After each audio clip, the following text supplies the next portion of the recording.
Salam sejahtera Sobat Kristiani, kita bertemu kembali di Sobat Kristiani TV di program kita, program Pesan yang Indah. Dan pada saat ini dalam program Pesan yang Indah, kita tidak akan ambil dari firman Tuhan yang tertulis di dalam Alkitab, tetapi kita akan mencoba melihat pesan-pesan yang indah dari buku nyanyian yang dipakai di gereja HKBP dan banyak gereja lain juga, yaitu buku ND HKBP atau buku ND yang dipakai gereja-gereja seperti GKPI, GKPA, dan HKI, dan banyak gereja lain juga yang memakai buku ND tersebut.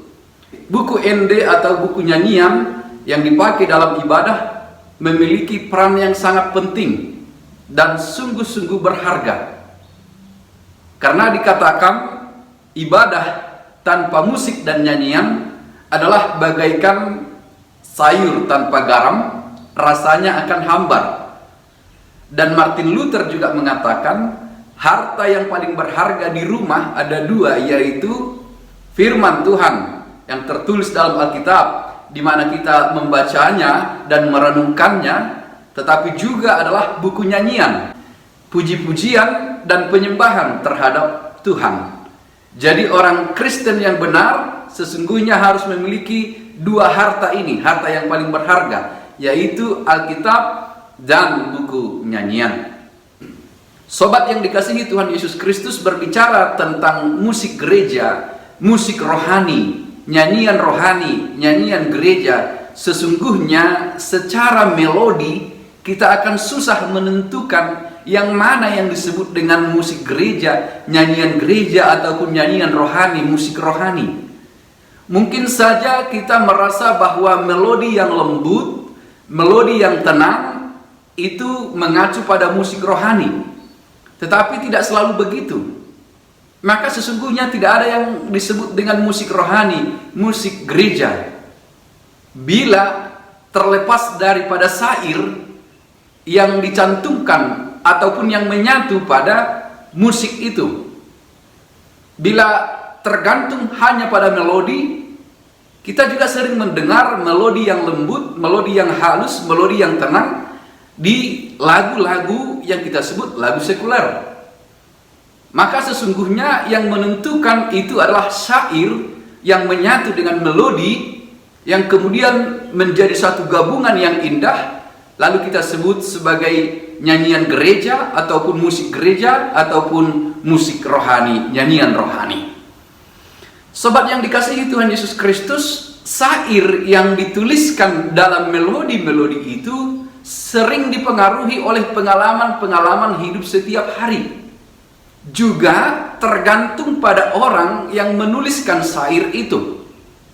Misalnya orang yang melankolis akan menuliskan syair yang melankolis.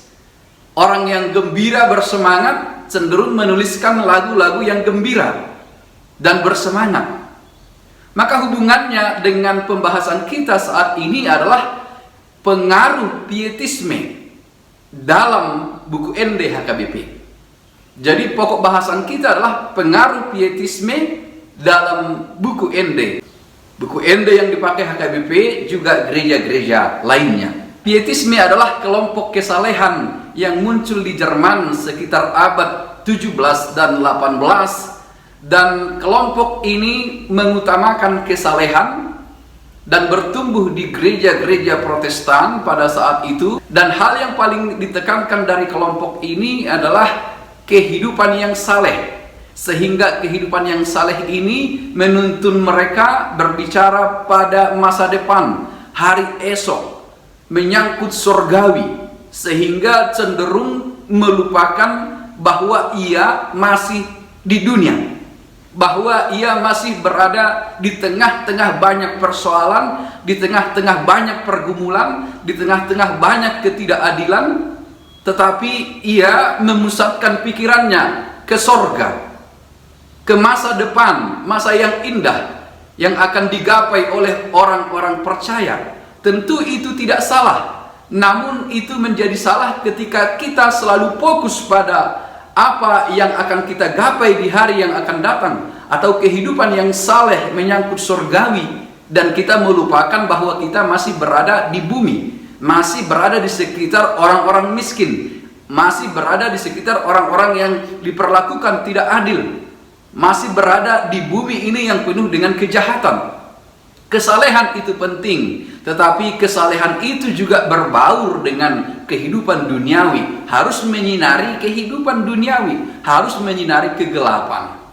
Selanjutnya, orang-orang pietis yang ada di aliran ataupun di kelompok pietisme itu juga datang ke Indonesia, khususnya tanah Batak, melalui misionaris-misionaris, pekabar-pekabar Injil, khususnya pekabar Injil yang datangnya dari Jerman. Lalu kemudian buku Ende itu disusun, walaupun kebanyakan berasal daripada Eropa ataupun nyanyian-nyanyian di Jerman pada masa itu, ada juga nyanyian-nyanyian lokal ataupun melodi-melodi lokal yang dimasukkan dalam buku Ende itu. Namun yang mau kita perhatikan pada saat ini adalah pengaruh pietisme dalam buku Ende atau syair-syair buku Ende yang ditulis oleh orang-orang pietis ataupun yang mengandung tujuan, makna ataupun pesan pietisme. Video ini bukan mau menyalahkan aliran pietis ataupun pietisme, tetapi ingin melihat syair-syair yang mempengaruhi buku Ende ataupun yang ditulis dalam buku Ende yang sering kita nyanyikan, namun kita tidak sadar bahwa di dalamnya mengandung pengaruh pietisme. Sekali lagi, tidak salah selagi kita ingat kita masih di bumi, bertanggung jawab atas hal-hal yang terjadi di sekitar kita, terhadap orang miskin, terhadap ketidakadilan, dan lain-lainnya. Lagu-lagu yang dipengaruhi oleh pietisme itu bagus, mengingatkan kita ke sorga, mengingatkan kita ke masa depan orang percaya, tetapi juga jangan hanya fokus di sana. Kita masih terlibat dalam kehidupan setiap hari. Lagu-lagu itu adalah antara lain. Yang pertama adalah buku Ende 353 di Surgo Hasonangani. Saya tidak menyanyikan seperti tempo biasanya ataupun seperti yang biasa kita dengarkan di musik box. Tetapi mari kita dengarkan syair-syairnya untuk kemudian kita melihat pengaruh pietisme yang kita sebutkan tadi di dalam lagu ini. Di surgo hasonangani ingananda dumenggani tu sineng lehong mulia asarap doho Yesusa tutu godang dope ado marni hota gitano saitos tosaku namai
sonang rohanku.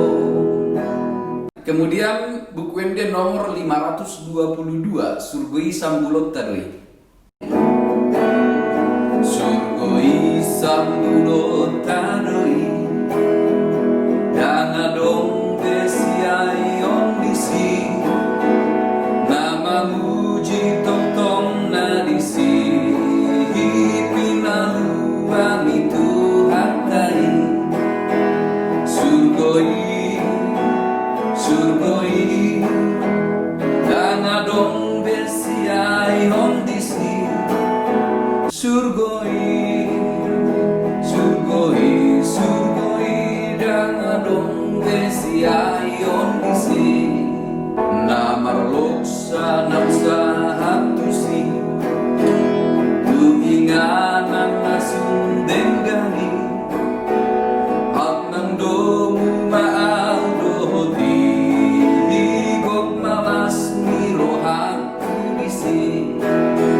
Surgoi, dangarong besiai ondisi. Surgoi, dangarong besiai ondisi.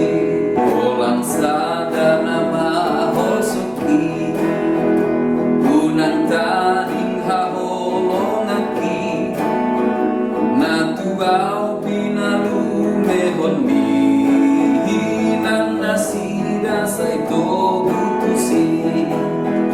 Surgoi, dangarong besiai ondisi. Surgoi, dangarong besiai ondisi. Dan satu lagi adalah buku ende nomor 383, Adong Doama. Adong doama na di surgoi, Tuhan Jehovah